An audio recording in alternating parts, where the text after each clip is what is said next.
السلام علیکم ورحمۃ اللہ وبرکاتہ۔ بسم اللہ الرحمن الرحیم، الحمد للہ والصلاة والسلام علی رسول اللہ۔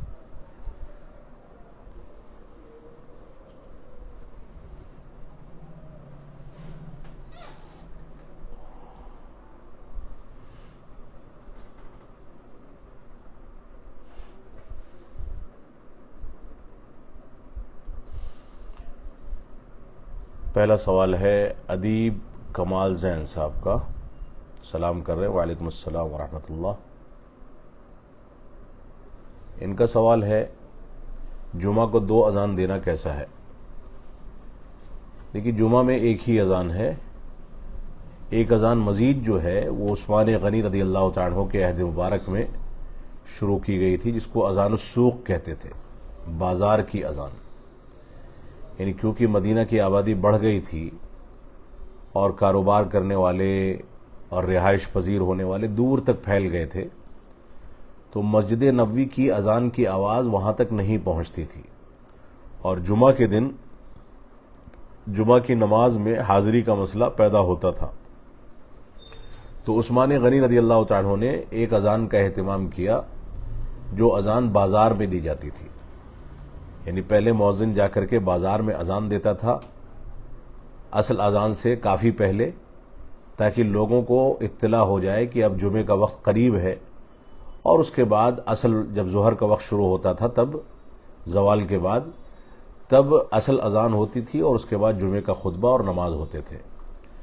تو یہ لوگوں کو بیدار کرنے کے لیے یا لوگوں کو متنبہ کرنے کے لیے یا باخبر کرنے کے لیے کہ جمعے کا وقت قریب ہے، ایک اذان دی جاتی تھی جو مسجد سے نہیں ہوتی تھی بلکہ بازار میں دی جاتی تھی، اور مسجد میں اصل ایک ہی اذان ہوتی تھی۔ لہذا مسجد میں 2 اذانوں کا تصور یہ غلط ہے، شریعت کے مزاج کے خلاف ہے۔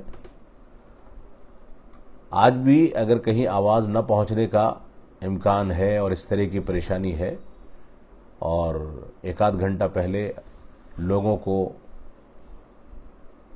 وقت کے قریب ہونے کے بارے میں انفارم کرنا مقصد ہے، اور وہاں دور جا کر کے یا بازار میں کوئی اذان دینے کی ضرورت محسوس کی جائے تو ایسا کیا جا سکتا ہے، ورنہ آج کے دور میں اس کی ضرورت رہ نہیں گئی، کیونکہ ہر آدمی کے پاس موبائل فون اور گھڑی ہے، جس کی وجہ سے وہ آرام سے ان چیزوں کو سمجھ سکتا ہے۔ اگلا سوال ہے افضل لوگڑے صاحب کا۔ ان کا سوال ہے کچھ اہل حدیث امام ابو حنیفہ رحمہ اللہ پر تنقید کرتے ہیں اور بعض لوگ ان کا مذاق بھی اڑاتے ہیں، ان لوگوں کو کیسے سمجھائیں؟ دیکھیے، جو اس طرح کی حرکتیں کر رہے ہیں، چاہے اہل حدیث ہوں چاہے دنیا کے کسی بھی مسلک و مذہب کے ماننے والے ہوں، ہمارا مسلک یا ہمارا مذہب ان چیزوں کی اجازت کبھی نہیں دیتا کہ کسی امام کا یا کسی شخصیت کا مذاق اڑایا جائے۔ امام ابو حنیفہ رحمۃ اللہ علیہ تو ایک بہت عظیم شخصیت کے حامل تھے، بہت بڑے فقیہ گزرے ہیں، نیک اور متقی پرہیزگار آدمی تھے، ان کا مقام، ان کا درجہ جو ہے بہت اونچا ہے۔ کسی غیر مسلم کا مذاق بھی اگر اڑایا جائے، کسی غیر مسلم شخصیت کا، تو اس کی بھی اجازت نہیں ہے۔ جو لوگ امام ابو حنیفہ رحمۃ اللہ علیہ کا مذاق اڑاتے ہیں ان کو سمجھنا چاہیے کہ امام صاحب کا مقام کیا تھا۔ بہت متقی اور پرہیزگار آدمی تھے، بہت بڑے فقیہ تھے، مجتہد تھے، اور ان تک اسلام کا جو کچھ حصہ پہنچا اس کے مطابق انہوں نے فتوے دیے اور مسائل ذکر کیے، لیکن ساتھ میں ان کا تقوی اور ورع اور ان کی پرہیزگاری تھی کہ یہ بھی کہہ دیا کہ اگر میری کوئی بات حدیث سے ٹکرا جائے تو میری بات کو چھوڑ کر کے حدیث کو اپنا لو، کیونکہ ان کو اس بات کا علم تھا، اس بات کا اندازہ تھا کہ ابھی تحقیق کا دور نہیں ہے، ہر چیز کو سمجھ پانے یا ہر چیز تک پہنچ پانے کا دور نہیں ہے۔ اس وجہ سے بہت سارے مسائل میں اس بات کا امکان ہے کہ وہ غلطی کر جائیں، اور ایسا ہوا بھی۔ لہٰذا انہوں نے پہلے سے اپنے لوگوں کو متنبہ کر دیا کہ میری کوئی بات اگر قرآن یا حدیث یا اقوال صحابہ سے ٹکراتی ہے تو اقوال صحابہ اور قرآن و حدیث کو اپنایا جائے اور میری بات کو چھوڑ دیا جائے۔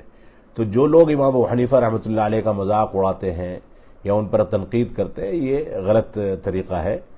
یہ چیز اگر علمی تنقید کی حد تک، علمی اسالیب کی حد تک محدود ہے تب اس میں کوئی حرج کی بات نہیں ہے، کیونکہ علمی اختلاف جو ہے اس کے اندر بدتمیزی یا کسی کی توہین یا کسی کی تنقیص نہیں ہوتی، محض یہ بات کہی جاتی ہے کہ فلاں کی رائے یہ ہے لیکن قرآن و حدیث میں اس طرح کا معاملہ ہے، لہذا اس کی رائے نہیں مانی جائے گی۔ اگر علمی انداز کی کوئی تنقید یا کوئی اختلاف ہے تو علمی بنیادوں پر علمی آداب کے ساتھ اس کو بیان کیا جا سکتا ہے، لیکن توہین و تنقیص تک ہمیں نہیں جانا چاہیے۔ اگلا سوال ہے ریڈینٹ پروسیڈیور۔ ان کا سوال ہے کہ شیخ بنگال کے ایک مشہور حدیث عالم یہ کہہ رہے ہیں کہ اللہ نے ہم سب کا نام مسلمان رکھا، پھر انہوں نے حدیث رکھ دیا، پھر جب ان کا پیٹ نہیں بھرا تو انہوں نے سلفی رکھ دیا، اب تو ایک نئے ایڈیشن آ چکا ہے منہج سلف، ایسا لگتا ہے کہ بغیر منہج سلف کے ہم مسلمان بن ہی نہیں سکتے۔ دیکھیے کیسے عالم ہے، بنگال کے عالم ہونے کے باوجود ایسی جاہلانہ بات کر رہے ہیں۔ منہج سلف کے بغیر یقیناً ہم مسلمان نہیں ہو سکتے۔ منہج سلف کیا ہے؟ منہج سلف در حقیقت قرآن و حدیث کی وہ تعبیر ہے جسے صحابہ کرام نے رسول اکرم صلی اللہ علیہ وسلم کی صحبت میں رہ کر کے سیکھا۔ یعنی آپ کو نماز پڑھنی ہے، آپ کو زکوٰۃ دینی ہے، آپ کو حج کرنا ہے، آپ کو فلاں اسلامی حکم پر عمل کرنا ہے، اس کی عملی تطبیق کیا ہوگی؟ صحابہ کرام نے جو عملی تطبیق، جو پریکٹیکل رسول اکرم صلی اللہ علیہ وسلم کے ساتھ بیٹھ کر کے سیکھا ہے اسی کو منہج سلف کہا جاتا ہے۔ تو یہ کسی چیز کے الگ الگ نام نہیں ہے۔ یقیناً اللہ رب العالمین نے ہم کو مسلمان کہا ہے، لیکن صحابہ کرام نے اپنے آپ کو سلفی اور حدیث بھی کہا ہے، اور اس طرح کے دلائل موجود ہیں۔ لہذا ان چیزوں کو اس طریقے سے نہ لیا جائے۔ جو مسلمان ہے، اہل حدیث اور مسلمان میں کوئی فرق نہیں، اور جو اہل حدیث ہے وہ حقیقت میں پکا مسلمان ہے، جو سلفی ہے وہ حقیقت میں صحیح معنی میں قرآن و سنت کی پیروی کرنے والا ہے، جو منہج سلف پر چلنے والا ہے وہی حقیقی مسلمان ہے، وہی حقیقی اہل حدیث ہے، وہی حقیقی سلفی ہے، اور وہی حقیقت میں اسلام کے صحیح تعبیرات پیش کر رہا ہے، کیونکہ اس نے منہج سلف کو اختیار کیا، اور منہج سلف یہ صحابہ کرام کی زندگی کی عملی تطبیق ہے، ان کا پریکٹیکل ہے۔ لہذا اس طرح کی بات کرنے والا آدمی جو بھی ہے، جو بھی عالم ہے، وہ غلط بات کر رہا ہے، اس کو اس سے رجوع کرنا چاہیے، توبہ کرنی چاہیے۔ افضل لوگڑے صاحب کا اگلا سوال ہے کہ شیخ عبدالسلام الشعیر مسجد نبوی کے مدرس جو متعصب حنبلی عالم ہیں، ان سے استفادہ کرنا کیسا ہے؟ میں بہت زیادہ گہرائی سے واقف نہیں ہوں۔ اس وقت ان کی ایک ویڈیو کلپ بہت زیادہ وائرل ہے، غالباً آپ انہی کی بات کر رہے ہیں اگر میری یادداشت صحیح کام کر رہی ہے۔ وہ ہاتھ باندھنے کا مسئلہ کہ ہاتھ جو ہے وہ زیر ناف باندھا جائے گا، اور سینے پر ہاتھ باندھنا یہ یہودیوں کی علامت ہے۔ اس طرح کی کچھ چیزیں بعض حنبلی علماء میں پائی جاتی رہی ہیں، انہی میں سے لگتا ہے کہ یہ بھی ایک ہیں۔ دوسرے مسائل جو عقائد کے مسائل ہیں، منہجی مسائل ہیں، دوسرے مسائل جن میں وہ صحیح باتیں کرتے ہیں، ان مسائل کو اگر کوئی یہ تمیز کرنے کا شعور رکھتا ہے کہ کیا غلط ہے کیا صحیح ہے تو ان مسائل میں استفادہ کر سکتا ہے، لیکن عام طور سے استفادہ ہمیں ایسے علماء سے کرنا چاہیے جو علماء قرآن و سنت کو منہج صحابہ کے مطابق خالص طریقے سے پیش کریں۔ یہ اگر وہی ہیں جن کا تذکرہ آپ کر رہے ہیں، جنہوں نے یہ کہا ہے کہ ہاتھ سینے پر باندھنا یہودیوں کی علامت ہے، عبدالسلام شعیر غالباً یہی ہیں، تو اس طرح کی باتیں کرنے والے ظاہر سی بات ہے کہ ان کے ہاں منہجی شعور مکمل طریقے سے نہیں ہے۔ ان کو اس طرح کے مسائل عوامی پلیٹ فارم پر بیان کرنے سے پرہیز کرنا چاہیے۔ ان کو سمجھنا چاہیے کہ آخرت میں ان چیزوں کے بارے میں سوال کیا جائے گا۔ صحابہ کرام کا عمل سینے پر ہاتھ باندھنے کا تھا، خود اللہ کے نبی صلی اللہ علیہ وسلم سینے پر ہاتھ باندھا کرتے تھے نماز کے قیام میں، اسلاف امت سینے ہی پر ہاتھ باندھتے تھے۔ امام احمد بن حنبل سے بھی ایک روایت سینے پر ہاتھ باندھنے کی ہے، اور اسی طریقے سے محدثین، علماء، فقہا، مفتیان، جتنے بڑے علماء گزرے ہیں سب کا عمل سینے پر ہاتھ باندھنے کا رہا ہے، کیونکہ یہی عین سنت ہے اور یہی صحیح سنت ہے۔ لہذا اس طرح کی بات اگر یہ وہی ہے جنہوں نے کی ہے، جن کا تذکرہ آپ کر رہے ہیں، تو ظاہر سی بات ہے کہ ان کے ہاں خلل ہے۔ اللہ رب العالمین ہم کو ہر قسم کے خلل سے محفوظ رکھے۔ اگلا سوال ہے ادیب کمال زین صاحب کا۔ ان کا سوال ہے سلف کی طرف نسبت کر کے اپنے آپ کو انفرادی یا اجتماعی طور پر سلفی کہنا شرعی حیثیت سے جائز ہے یا نہیں؟ یقیناً جائز ہے، کیونکہ یہ نسبت اسلاف امت کے ہاں موجود رہی ہے۔ اہل الحدیث صحابہ کرام اپنے آپ کو کہتے تھے، ایک دور میں صحابہ کرام نے اپنے شاگردوں کو یا اپنے آپ کو اہل الحدیث کہا ہے، اس کے دلائل موجود ہیں، اور تابعین میں بے شمار ایسے تابعین گزرے ہیں جو اپنے آپ کو سلفی یا اہل الحدیث کہتے تھے۔ تو خیر القرون میں اس لقب کا تذکرہ موجود ہے، انفرادی ہو یا اجتماعی ہو، دونوں صورتوں میں اس چیز کا تذکرہ، اس چیز کی مثالیں خیر القرون میں ملتی ہیں، لہٰذا اس کو اپنانا بہتر ہے اور یہ نسبت انسان کو کرنی چاہیے۔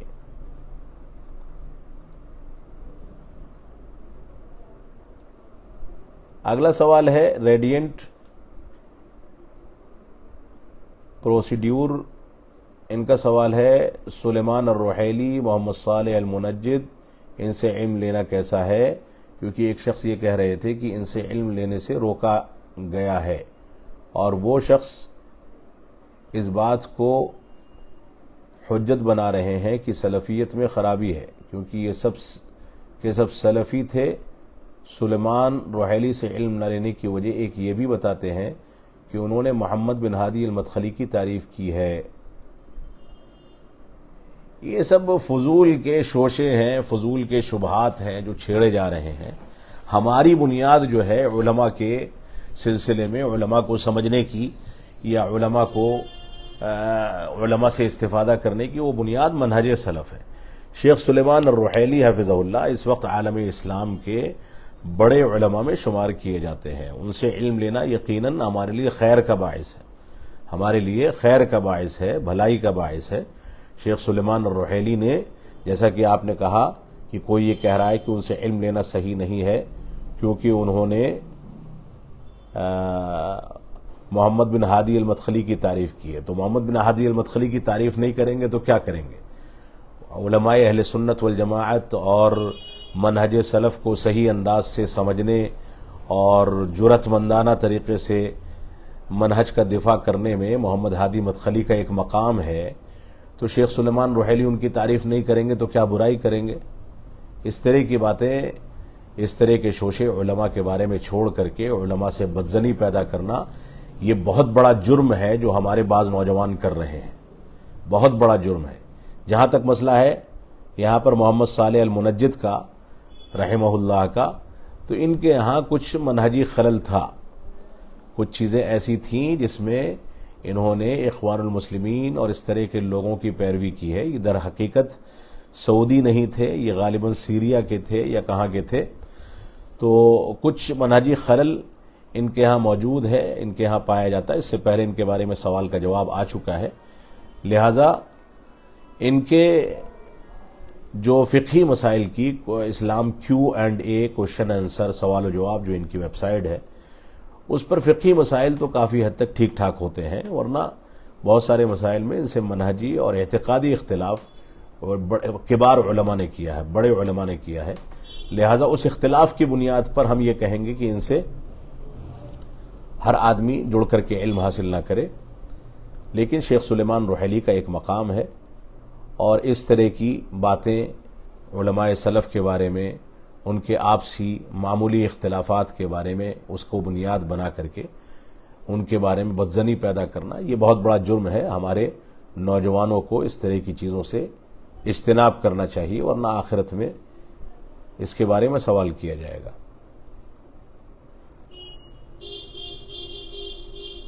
اگلا سوال ہے کیا عورتیں مہندی لگا سکتی ہیں؟ یقیناً لگا سکتی ہیں، زیب و زینت کا ذریعہ ہے، لگانی چاہیے مہندی۔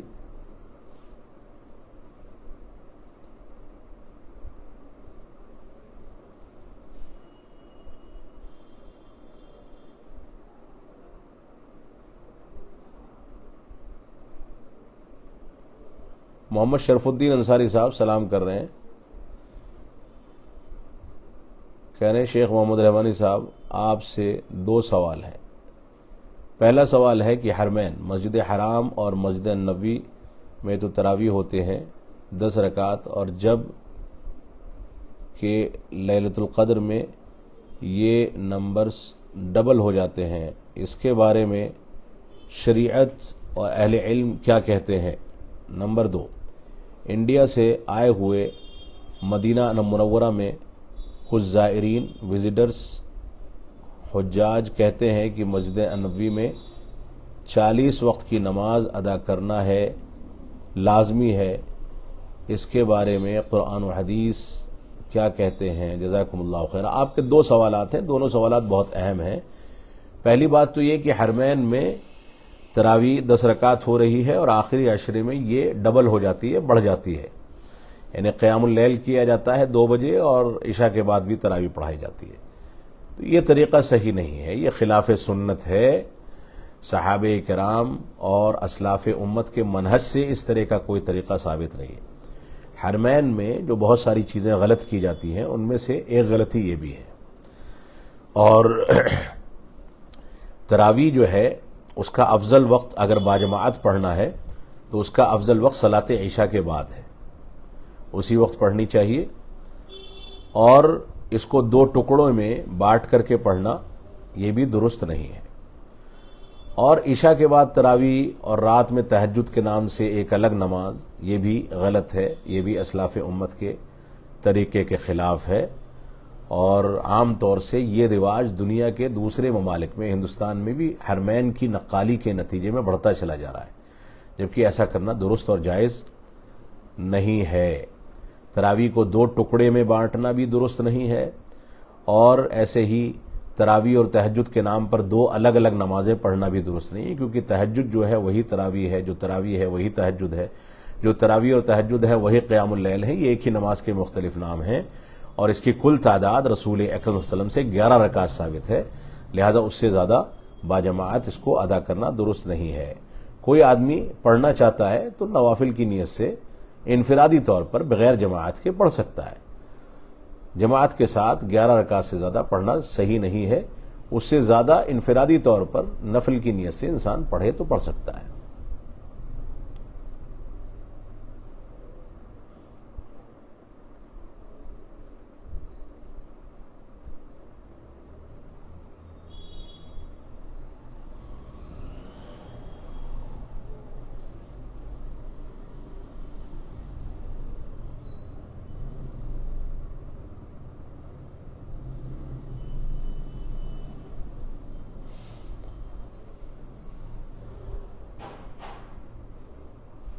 ادیب کمال زین صاحب، کیا بدعتی سے ترک تعلق بنانے میں کیا یہ حکم صرف بدعتی سرغنوں پر لاگو ہوگا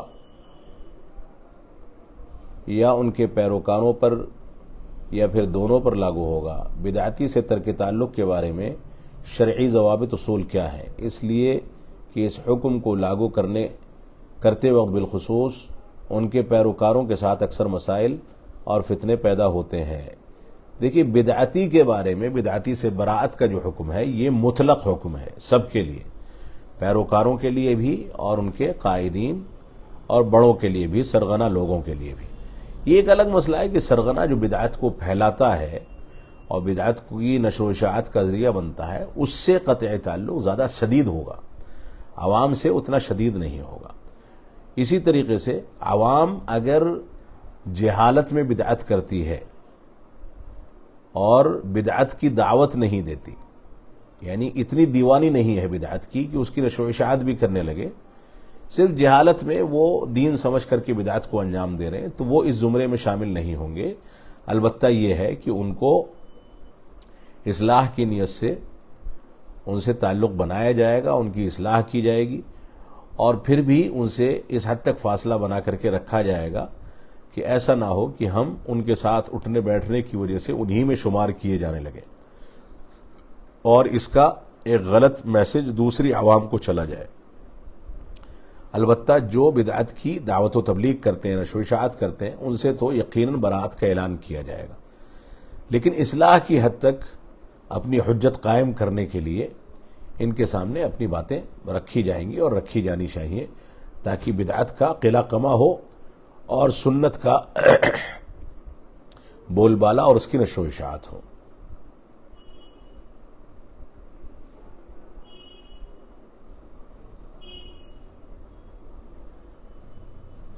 ریڈینٹ پروسیڈیوٹ، ان کا اگلا سوال ہے۔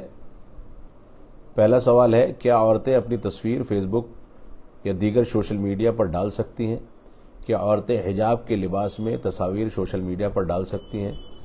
عورتیں کیا مرد بھی سوشل میڈیا پر اپنی تصاویر ڈالنے سے اجتناب کریں؟ اصل یہی ہے، ہم سب اس سلسلے میں تساہل کا شکار ہیں۔ سوشل میڈیا پر یا کسی بھی جگہ پر تصاویر ڈالنا یہ در حقیقت اسلامی تصور کے خلاف ہے، یا غیر ضروری تصاویر کے زمرے میں آتا ہے، جو تصاویر جائز نہیں ہے، حرام ہے۔ ضروری مجبوری جہاں ہے وہاں پر تصاویر کا استعمال درست ہے، ورنہ عام طور سے تصاویر کے استعمال سے ہم کو بچنا چاہیے۔ عورتیں قطعاً نہیں ڈال سکتی، کیونکہ عورتوں کی تصاویر یہ فتنہ ہے۔ یہاں تک کہ حجاب کی حالت میں بھی عورت تصاویر نہیں ڈال سکتی۔ میں تو یہاں تک کہوں گا کہ عورت حجاب کی حالت میں جو ویڈیوز بناتی ہیں وہ ویڈیوز بھی نہیں بنانا چاہیے۔ عورتوں کو اگر دعوت تبلیغ کے میدان میں آنا ہو تو اس کے مستقل آداب ہیں، اور وہ آڈیو کی حد تک محدود ہے، ویڈیو کی شکل میں اس کو بھی نہیں ہونا چاہیے۔ سوشل میڈیا پر عورتوں کے لیے نہ تصویر ڈالنا جائز ہے، نہ حجاب میں نہ بغیر حجاب کے، کسی بھی صورت میں جائز نہیں ہے، بلکہ یہ بغیر ضرورت کے مردوں کے لیے بھی درست نہیں ہے۔ اشتیاق احمد صاحب کوئی ہیں، ان کا سوال ہے، پیسوں سے صدقۃ الفطر دے سکتے ہیں کہ نہیں؟ نہیں دے سکتے۔ اصل یہ ہے کہ صدقۃ الفطر عبادت ہے، اور اللہ کے نبی صلی اللہ علیہ وسلم نے اس عبادت کی ادائیگی کا جو طریقہ بتایا ہے وہ غلہ بتایا ہے، اناج بتایا ہے۔ اور عبادات توقیفی ہوتی ہیں، عبادات میں اپنے اجتہاد سے انسان کوئی کام نہیں کر سکتا، لہذا غلہ ہی دیا جائے گا۔ اور ایسے افراد ہر جگہ موجود ہوتے ہیں، ہم تلاش کریں گے تو ملیں گے جو غلہ لینے کو تیار ہو جائیں گے۔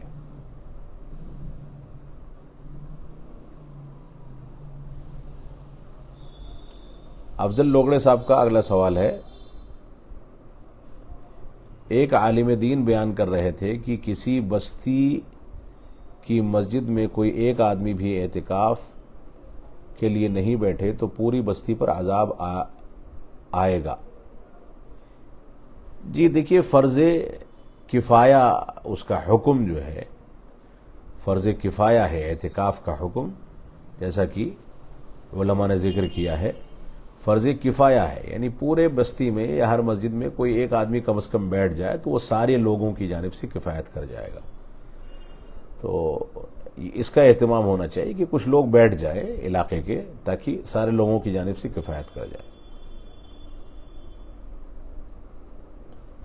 حماد خان صاحب سوال کر رہے ہیں، کیا وتر کی نماز میں قنوت نازلہ کا اہتمام کر سکتے ہیں؟ یہ قنوت نازلہ اور قنوت وتر میں فرق ہے، اور قنوت وتر کا افضل طریقہ رکوع سے پہلے ہے، اور قنوت نازلہ کا اصل طریقہ رکوع کے بعد ہے۔ قنوت نازلہ فرض نمازوں کے اندر اس کا اہتمام کیا جاتا ہے، یہی سنت ہے۔ لیکن اگر ابھی کبھی آدمی ضرورت محسوس کرتا ہے بطور دعا قنوت نازلہ کے الفاظ قنوت وتر کے بعد وتر کے اندر پڑھ لیتا ہے تو اس میں کوئی حرج کی بات نہیں ہے۔ اگرچہ آج کل لمبی چوڑی دعائیں اور وتر میں اور دوسری نمازوں میں دعاؤں کا کثرت کے ساتھ پابندی کے ساتھ اہتمام، یہ ایک طرح سے فیشن بنتا چلا جا رہا ہے۔ اس طرح کی چیزوں سے ہمیں اصل یہ ہے کہ پرہیز کرنا چاہیے کہ عبادت اور دعا جو ہے وہ ریاکاری، دکھاوے، شہرت طلبی اور اس طرح کی چیزوں سے محفوظ رہے۔ لہذا اس کی حفاظت تبھی ہو سکتی ہے، یا دعا کو ان چیزوں سے تبھی محفوظ رکھا جا سکتا ہے جب ہم سنت کے عین مطابق چلیں گے، اور سنت کے عین مطابق جب چلیں گے تو اس کا وہی طریقہ اختیار کیا جائے گا جو طریقہ مسنون ہے۔ لیکن کبھی کبھار اس میں کوئی حرج کی بات نہیں ہے، صرف صیغے کی حد تک وہ صیغے جو قنوت نازلہ میں وارد ہوئے ہیں وہی صیغے معصورہ صیغوں کے طور پر اگر وتر میں شامل کر دیے جائیں تو کبھی کبھار ایسا کرنے میں کوئی حرج کی بات نہیں ہے انشاءاللہ۔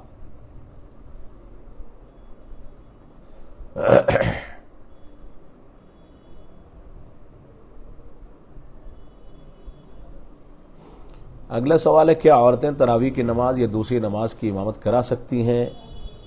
اگر جائز ہے تو اس کا طریقہ کیا ہوگا؟ عورتوں کی امامت عورتوں کے لیے جائز ہے، یعنی عورتیں جب امامت کریں گی تو ان کے پیچھے پڑھنے والی عورتیں ہی ہوں گی، مرد نہیں پڑھ سکتے۔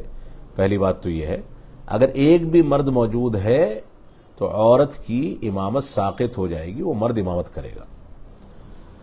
دوسری بات یہ ہے کہ تراویح ہو یا فرض نماز ہو، دونوں نمازیں عورتیں پڑھا سکتی ہیں، عورتیں عورتوں کو پڑھا سکتی ہیں۔ اس کا طریقہ یہ ہوگا کہ عورت مرد امام کے طریقے سے نکل کر کے آگے نہیں کھڑی ہوگی، بلکہ صف کے درمیان ہی کھڑی ہو کر کے امامت کرائے گی، صف کے درمیان ہی کھڑی ہوگی، آگے نکل کر کے جیسے مرد امامت کرتا ہے ویسے عورتیں امامت نہیں کریں گی۔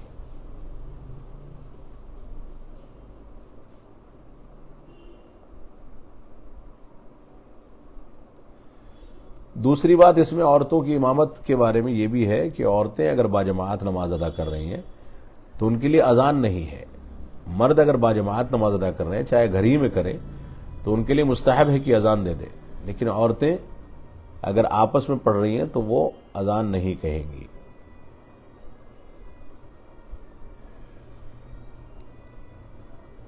اسد شاہ صاحب کوئی ہیں،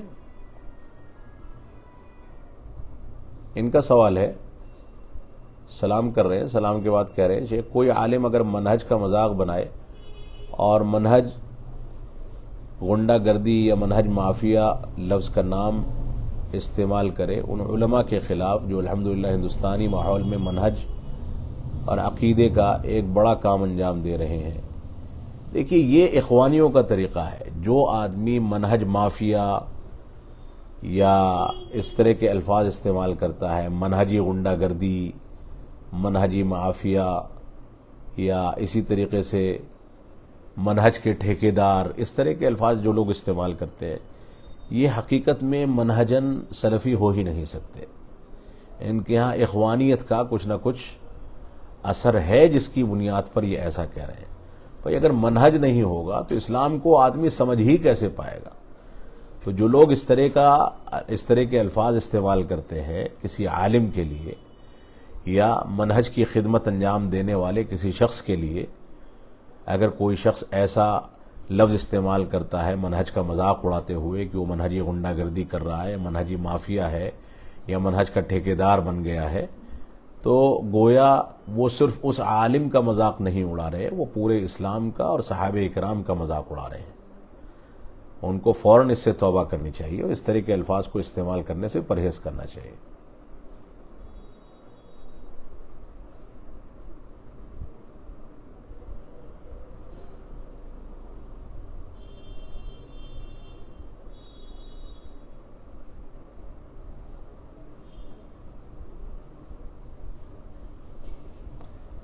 اگلا سوال ہے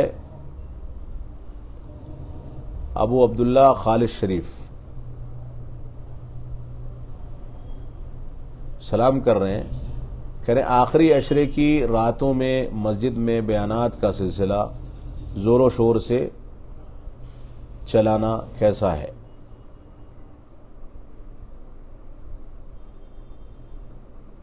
سعودی لجنہ نے اس کو بدعت کیوں کہا ہے؟ دیکھیے، آخری عشرے کی طاق راتوں میں عموماً یہ رواج بن گیا ہے کہ جلسے کی شکل اختیار کر کے وعظ و نصیحت کی جاتی ہے۔ جو اللہ کے نبی صلی اللہ علیہ وسلم کا فرمان ہے تحروا لیلۃ القدر فی الوتر فی العشر الاواخر من رمضان، کہ رمضان کے آخری عشرے کی طاق راتوں میں لیلۃ القدر کو تلاش کرو۔ یہ تلاش کرنے کا جو تصور تنہائی میں تنہا عبادت میں پیدا ہوتا ہے وہ اجتماعی عبادت میں پیدا نہیں ہو پاتا ہے۔ البتہ یہ ہے کہ آخری عشرے کی طاق راتوں میں تذکیر کے لیے، لوگوں کو بیدار رکھنے کے لیے، اسی طریقے سے قرآن و سنت کے مسائل سمجھانے کے لیے، علم لوگوں کو سکھانے کے لیے، کیونکہ علم کو سیکھنے سکھانے کا مقام بہت اونچا ہے، ان مقاصد کے لیے اگر چھوٹے موٹے دروس یا چھوٹے چھوٹے سوال و جواب کی مجلسیں ہوتی ہیں اور مقصد اس کا دین کو سیکھنا سکھانا ہوتا ہے، تو ایسی صورت میں کوئی حرج کی بات نہیں ہے۔ لیکن اس کو بہت زیادہ بڑھاوا دینا اور پوری رات اسی میں لگے رہنا، اس کے علاوہ چائے پانی اس میں بیدار ہونے کے لیے استعمال کرنا، ایک میلے کی یا جلسے کی شکل بنا دینا، یہ چیز صحیح نہیں ہے۔ اگر محدود پیمانے پر تعلیم و تعلم کے لیے اور لوگوں کو دین سکھانے کے لیے اور بیدار رہنے کا ایک بندوبست کرنے کی حد تک ان چیزوں کو محدود پیمانے پر استعمال کیا جاتا ہے تو انشاءاللہ کوئی حرج کی بات نہیں ہے، ورنہ اصل یہ ہے کہ تنہا عبادت میں جو لذت ہے اور تحری جو ہے وہ تنہا عبادت میں جو تصور پیدا ہوتا ہے وہ اجتماعی عبادت میں نہیں پیدا ہو سکتا۔ لجنہ دائمہ نے اس کو بدعت جو کہا ہے، اس کے اگر کہا ہے، میں اس سے واقف نہیں ہوں، اگر بدعت کہا ہے تو اس کا سبب بنیادی یہی ہوگا کہ اس کے اندر جو غلط طریقے یا مبالغہ آرائی پر مبنی طریقے اختیار کر لیے جاتے ہیں، اس کی بنیاد پر یہ غلط ہو سکتا ہے، بدعت کے زمرے میں شامل ہو سکتا ہے۔ اللہ اعلم۔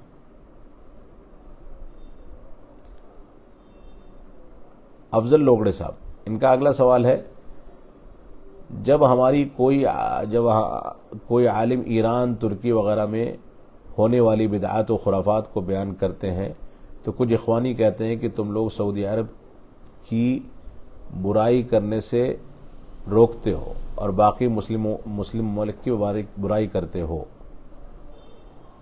یہ سب اصل میں فضول کی تعویلات ہے۔ اگر کوئی بدعت سعودی عرب میں ہوتی ہے تو ہم اس بدعت کو بھی، اس کی بھی تردید کرتے ہیں۔ ابھی تھوڑی دیر پہلے حرمین سے متعلق ایک سوال آیا، اسی ویڈیو کے لائیو پروگرام کے شروع میں، غالباً ابتدائی چند سوالوں میں تھا کہ وہاں 2 ٹکڑے میں جو تراویح اور تہجد کی نماز پڑھی جاتی ہے اس کا حکم کیا ہے، تو وہ بتایا گیا جو چیز غلط ہے، چاہے سعودی عرب میں ہو، چاہے ٹرکی میں ہو، چاہے دنیا کے کسی بھی خطے میں ہو، وہ غلط ہے، اس کی تردید کی جاتی ہے۔ تردید کرنے سے مطلب یہ نہیں ہوتا ہے کہ ہم حکومت کے اوپر تنقید کر رہے ہیں، بلکہ اس بدعت کی تردید کرنا مقصود ہوتا ہے، اور ایسا ہر دور میں علماء نے کیا ہے۔ ظاہر سی بات ہے سعودی عرب کے اندر بدعات و خرافات کی برائی، شرک و بدعات کی برائی عموماً نہیں پائی جاتی، بہت کم ہلکی پھلکی کچھ چیزیں موجود ہو سکتی ہیں، لہذا وہاں کے اوپر تنقید کرنے کے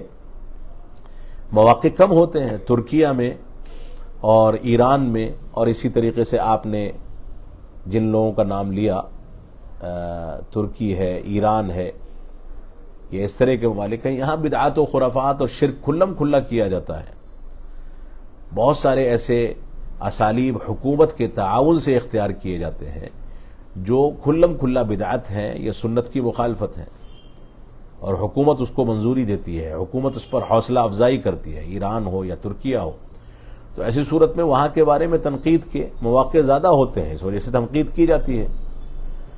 تو یہ کہنا غلط ہے کہ سعودی عرب کی برائی نہیں کرتے اور فلاں جگہ کی برائی کرتے۔ اصلاً ہم نہ ترکی کی برائی کرتے ہیں، نہ ایران کی برائی کرتے ہیں، نہ سعودی عرب کی کرتے ہیں، ہم اس فکر کی برائی کرتے ہیں جو فکر کسی بھی ملک یا کسی بھی جگہ پر موجود ہے اور وہ اسلامی بنیادوں پر یا سنت رسول اکرم صلی اللہ علیہ وسلم پر یا اسلام کے صحیح منہج اور منہج صحابہ پر کسی انداز سے اثر انداز ہو کر کے اس کو کمزور کر رہی ہے، تو اس پر تنقید کی جاتی ہے، یہ ہماری ذمہ داری ہے، وہ چیز کہیں بھی پائی جائے۔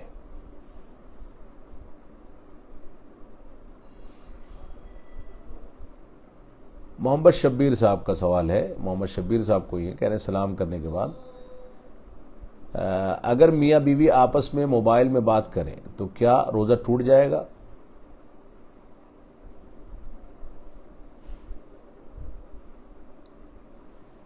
موبائل میں کیا ویسے بات کریں گے میاں بیوی تو بھی روزہ نہیں ٹوٹے گا، تو موبائل میں کیا ٹوٹے گا؟ اللہ کے رسول صلی اللہ علیہ وسلم تو جب گھر سے نکلا کرتے تھے روزے کی حالت میں تو عائشہ صدیقہ رضی اللہ تعالیٰ عنہا کو بوسہ تک دیا کرتے تھے روزے کی حالت میں، اور اس میں وہ کہتی ہیں کہ آپ کو اپنے نفس پر کنٹرول تھا، اس وجہ سے بوسہ دیا کرتے تھے۔ کوئی آدمی کنٹرول رکھتا ہے اور بوسہ تک دے دے تو روزے پر کوئی فرق نہیں پڑنے والا ہے۔ تو موبائل پر بات کرنا یہ تو فطری بات ہے، میاں بیوی ہی تو موبائل پر بات کریں گے ضرورت ہوگی تو، اور سامنے ہوں گے تو آمنے سامنے بات کریں گے، ہنسی مذاق کریں گے، روزے کی حالت میں ہنسی مذاق بھی کریں گے، موبائل پر بھی ہنسی مذاق کریں گے، آمنے سامنے ہوں گے تو بھی ہنسی مذاق کریں گے۔ وہ ہنسی مذاق شہوت کی حد تک نہ جائے، بس اس حد تک اس کا لحاظ کرنا ہے۔ پھر موبائل پر بات کریں یا لائیو بات کریں، آمنے سامنے کریں، کوئی فرق نہیں پڑتا ان چیزوں سے۔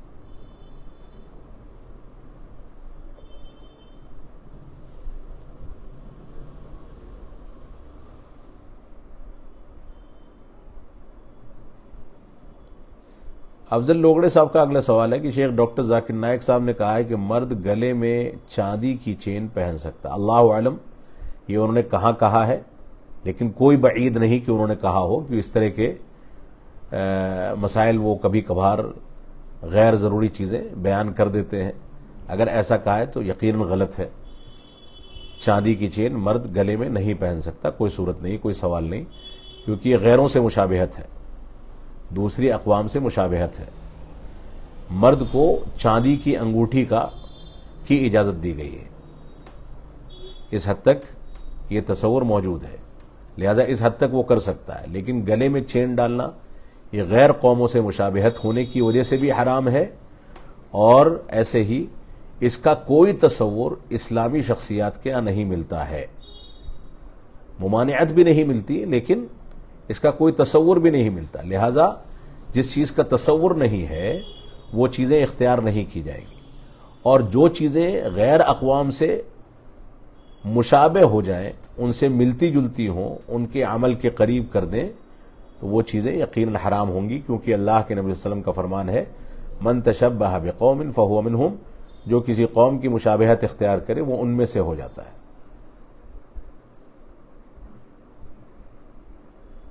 اگلا سوال ہے مرسلین، السلام علیکم، کیسے ہیں؟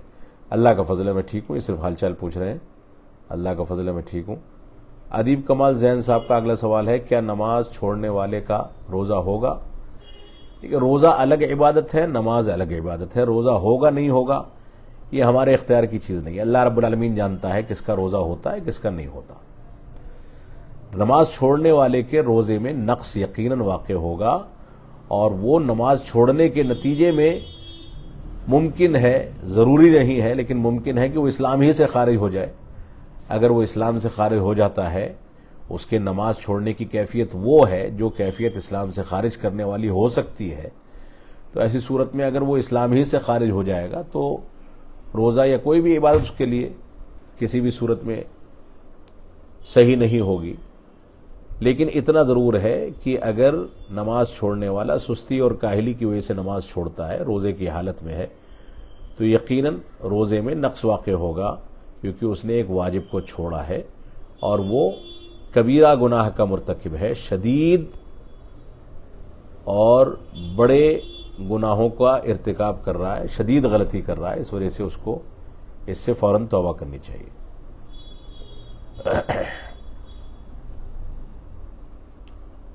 محمد الطاف انصاری صاحب کہہ رہے ہیں شیخ اگر کسی کے بارے میں صدقۃ الفطر کے لیے غلہ نہ ہو، کسی کے پاس صدقۃ الفطر کے لیے غلہ نہ ہو، تو پیسے کی ادائیگی کر سکتے ہیں کہ نہیں کر سکتے؟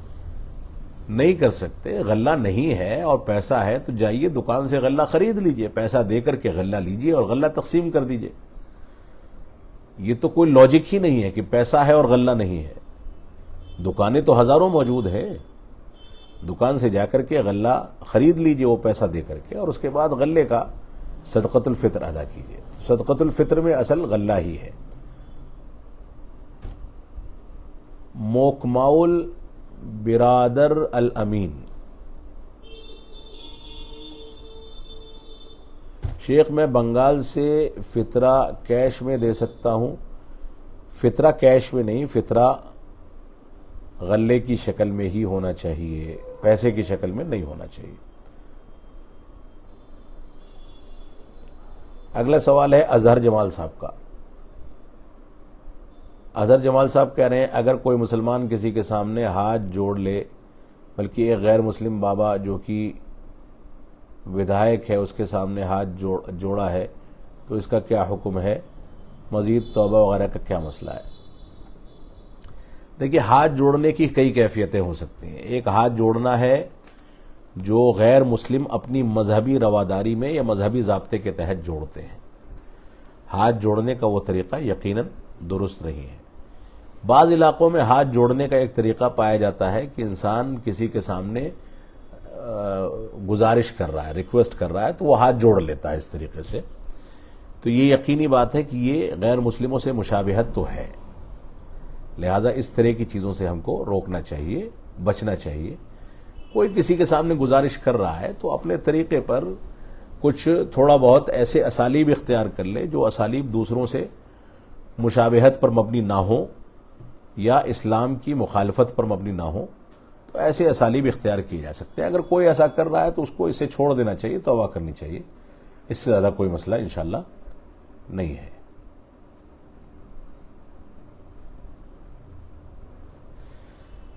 افضل لوگڑے صاحب کا سوال ہے، کیا 10 دن سے کم اعتکاف کر سکتے ہیں؟ 3 دن یا 1 دن؟ یقیناً کر سکتے ہیں. 1 دن سے کم بھی کر سکتے ہیں.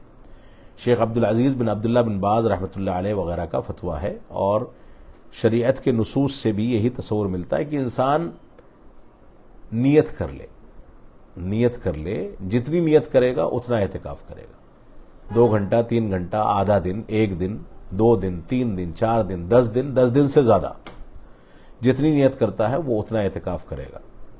اس میں کوئی حرج کی بات نہیں ہے. تو اعتکاف نیت پر ہے.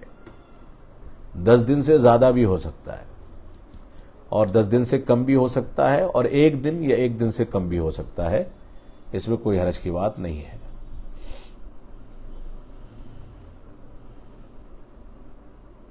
شرفو دا کوئی ہیں، سلام کر رہے ہیں، کہہ رہے مسلمان کسی شہر کہ دوسروں ملکوں میں ظلم و ستم کا شکار ہوں تو ان کے لیے سوشل میڈیا پر آیت کریمہ کی پوسٹیں شروع ہو جاتی ہیں کہ اس کو 10 دفعے پڑھ کر آگے فارورڈ کر دیں، اور لکھا ہوتا ہے کہ 1 لاکھ یا 10 لاکھ دفعے پڑھنا ہے. ہم نے ایک چین کی ورد چلا دی ہے، تو آپ سب اپنے ذکر کا حصہ ڈالیں. کیا یہ سب کرنے سے ان مظلوم مسلمانوں کو فائدہ ملے گا؟ کیا ایسا عمل کرنا ثابت ہے؟ ایسا کرنے میں کوئی حرج ہے یا نہیں؟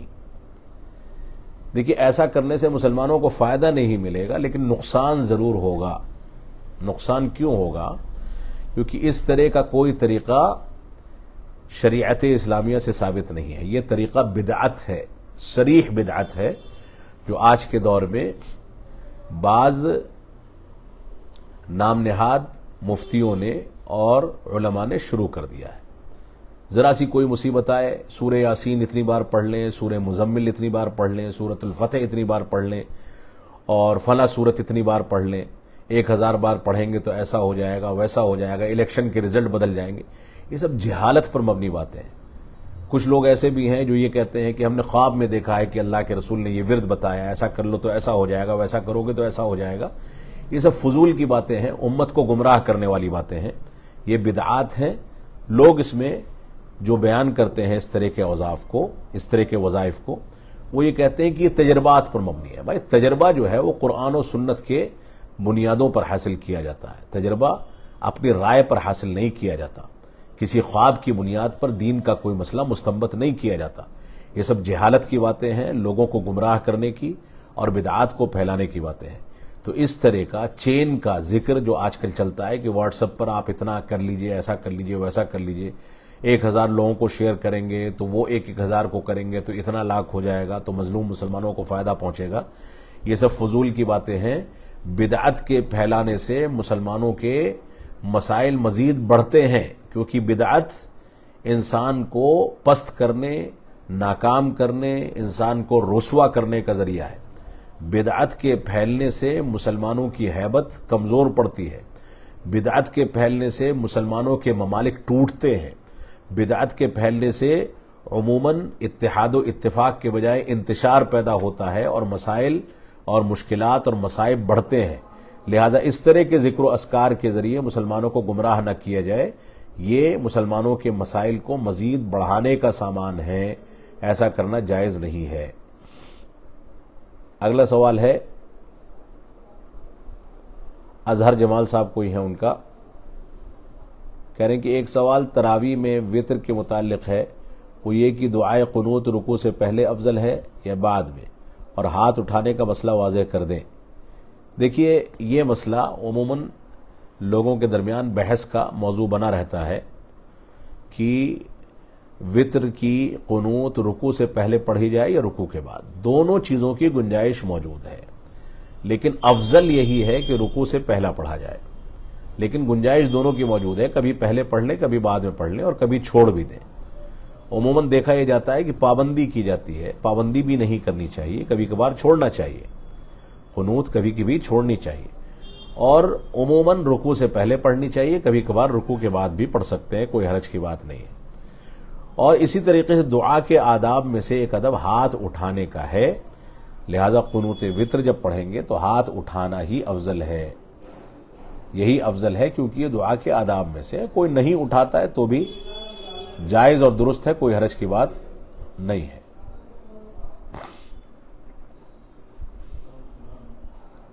اگلا سوال ہے مسلم بھائی کوئی ہیں،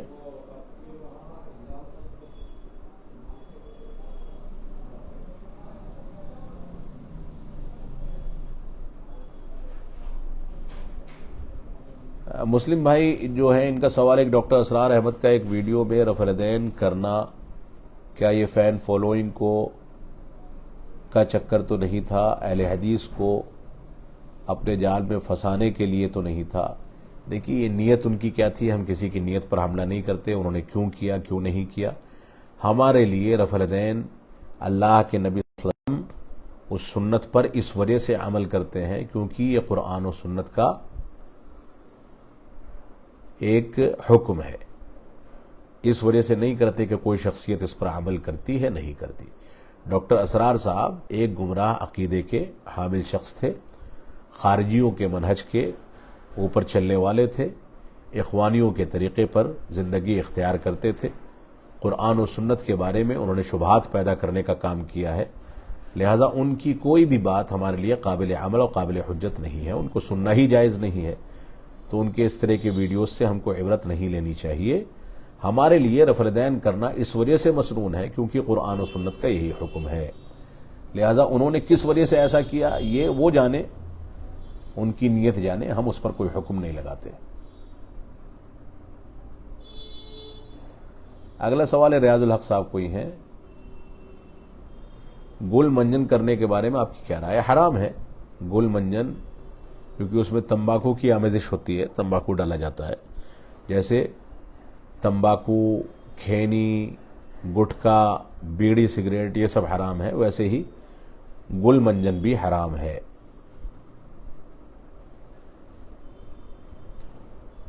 فرحاں، کیونکہ اللہ کے نبی صلی اللہ علیہ وسلم کا فرمان ہے ما اسکر قلیلہ فکثیرہ حرام، جس چیز کی تھوڑی مقدار نشے میں ڈال دے، نشہ پیدا کر دے، جس کی زیادہ مقدار نشہ پیدا کر دے اس کی تھوڑی مقدار بھی حرام ہے، لہذا گل بھی اسی چیز میں سے ہے۔ فرحان انصاری صاحب کہہ رہے ہیں کہ شیخ جیسا کہ عائشہ رضی اللہ تعالیٰ کی حدیث ہے کہ آپ رمضان یا غیر رمضان میں 11 رکعت سے زیادہ نہیں پڑھتے تھے، تو کیا اگر کوئی جماعت سے تراویح پڑھ لے پھر لیلۃ القدر کا اہتمام کرے تو وہ نفلی نماز پڑھ سکتا ہے؟ بالکل پڑھ سکتا ہے، کوئی حرج کی بات نہیں ہے۔ کوشش یہ کرنی چاہیے کہ وطر کے بعد ہم نفلی نمازوں کا اہتمام نہ کریں، یا کبھی کبھار کر لیں تو کوئی حرج نہیں ہے، اس کو معمول اور عادت نہ بنائیں۔ وطر کے بعد نفلی نمازوں کی گنجائش موجود ہے، لیکن اس کو عادت نہیں بنانا چاہیے۔ بہتر اور افضل یہی ہے کہ وطر کی نماز اخیر میں پڑھی جائے، لہذا اگر کسی نے وطر نہیں پڑھی ہے تو رات میں تراویح کے علاوہ وہ نوافل کی نیت سے بغیر جماعت کے نمازیں ادا کر سکتا ہے اور اخیر میں وطر پڑھ لے۔ اور کبھی ایسا بھی ہو سکتا ہے کہ وطر اس نے امام کے ساتھ پڑھ لی ہے اور رات میں پھر سے اس کو عبادت کرنی ہے تو نوافل پڑھتا رہے، انشاءاللہ کوئی حرج کی بات نہیں ہے، اس کی گنجائش موجود ہے۔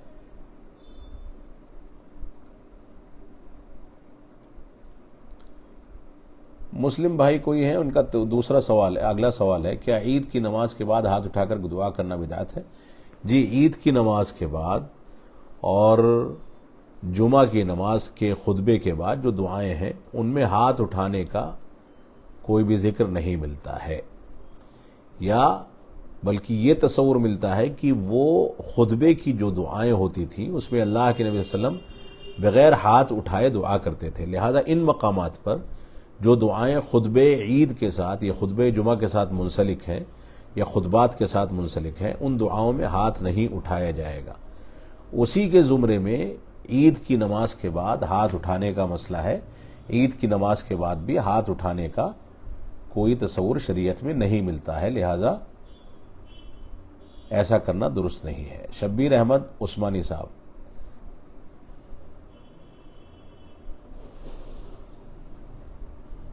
کیا اذان دینے کے لیے کان میں ہاتھ دینا ضروری ہے؟ یہ سنت ہے،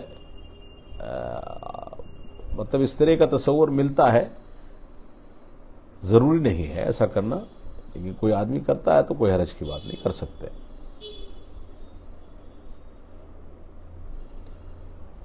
اسد شاہ صاحب،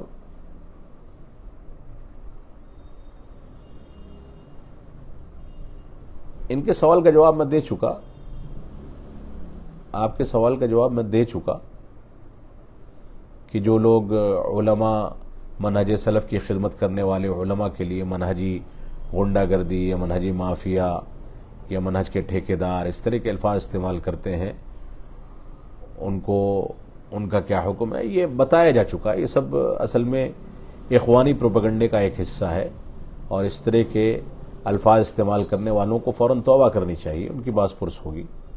ہمیں اس طرح کے الفاظ جو لوگ استعمال کرتے ہیں وہ حقیقت میں سلفی منہج سے واقف نہیں۔ مسلم بھائی کوئی ہیں، ان کا سوال ہے، ڈاکٹر ذاکر نائک چہرے کے پردے کے قائل نہیں ہے، کیا یہ موقف صحیح ہے؟ ڈاکٹر ذاکر نائک صاحب عالم ہیں ہی نہیں، تو ان کے موقف کو دیکھنے کی ضرورت ہی نہیں ہے۔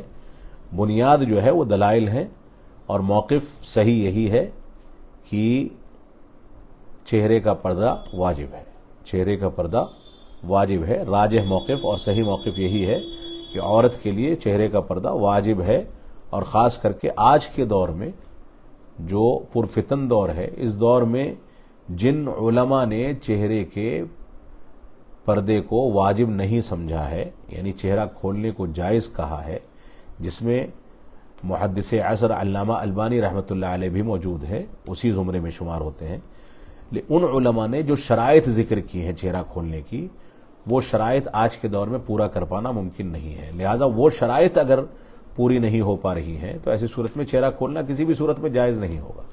لیکن شرعی دلائل کی روح سے اور اس کی روشنی میں اگر دیکھا جائے تو صحیح بات یہی ہے کہ چہرے کو ڈھکنا واجب ہے عورتوں کے لیے، اور جن لوگوں نے جواز کا فتویٰ دیا ہے کھولنے کے، ان کے شرائط آج کے دور میں پورے نہیں ہوتے، لہذا اس کی بنیاد پر بھی چہرہ ڈھکنا ہی واجب ہے، کیونکہ شرائط نہیں پورے ہو پاتے، لہذا ہمیں چہرہ ڈھکنے کا اہتمام کرنا، خواتین کو چہرہ ڈھکنے کا اہتمام کرنا چاہیے۔ اگلا سوال ہے، میں ایک دو سوال اور لے کر کے پروگرام کو ختم کروں گا۔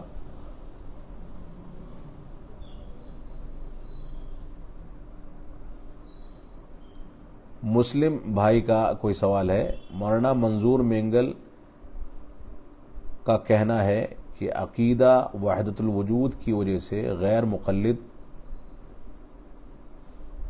ہمیں دیوبندی کی کافر کہتے ہیں، کیا واقعی میں اہل حدیث تکفیری ہیں؟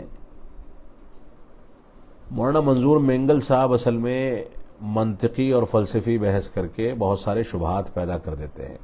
اللہ رب العالمین نے ان کو بولنے کا اسلوب دیا ہے، طرز دیا ہے، بہت اچھا بولتے ہیں، لیکن اسی بولنے کی صلاحیت کا استعمال کر کے وہ اسلامی بنیادوں پر شبہات پیدا کرتے ہیں۔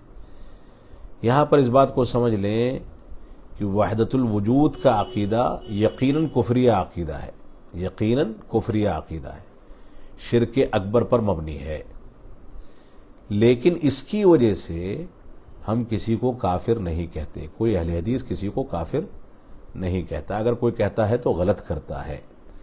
کسی ایک عقیدے کی وجہ سے کسی کو کافر کہنا تعیین کے ساتھ، یعنی یہ کہنا کہ فلاں شخص وحدت الوجود کا قائل ہے لہذا فلاں شخص کافر ہو گیا، تکفیر معین کی گنجائش موجود نہیں ہے۔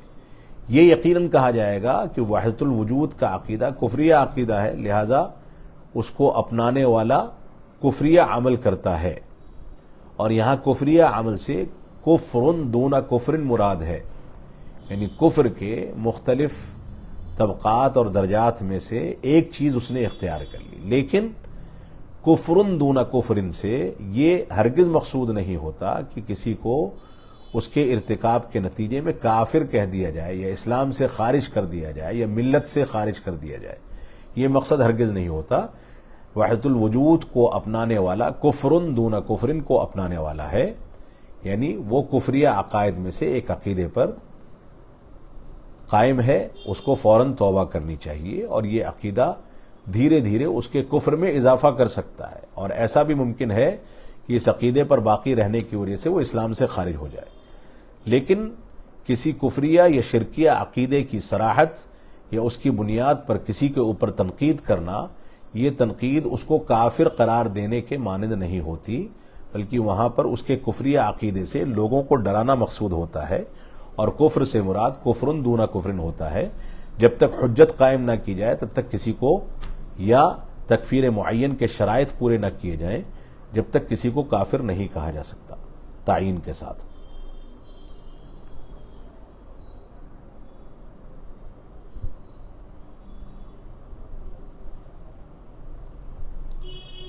سہیل الرحمان صاحب کو یہ شیخ، کیا آپ کے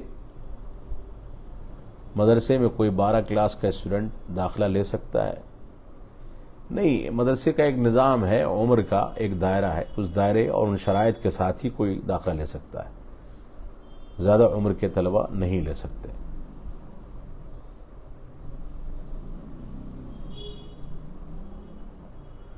اب میں آخری سوال لے کر کے اور اس کے بعد پروگرام کو ختم کروں گا، مجھ کو کہیں جانا بھی ہے۔ ریاض الحق صاحب کوئی ہیں، کہہ رہے ہیں کہ شیخ محترم، اذان کے بعد اگر کوئی شخص سلام کے ساتھ داخل ہو، اس وقت بعض مصلی سنت یا نفل پڑھ رہے ہوں، تو اس وقت کیا نماز کی حالت میں کوئی سلام کا جواب دے سکتے ہیں؟ ایسی جگہوں پر تیز سلام نہیں کیا جائے گا جہاں مسجد وغیرہ میں ہم داخل ہو رہے ہیں، یہاں آہستہ ہی سلام کیا جائے، جو آس پاس لوگ ہیں جو فارغ ہو چکے ہیں وہ اس کا جواب دے دیں۔ لیکن اگر کسی نے سلام کر لیا ہے، جو لوگ سنت پڑھ رہے ہیں وہ جواب نہیں دیں گے، لیکن اشارتاً سلام کا جواب دینا ثابت ہے، یعنی کوئی اشارہ کر کر کے نفل نماز میں سلام کا جواب دینے کا ثبوت ملتا ہے، لہذا ایسا کیا جا سکتا ہے۔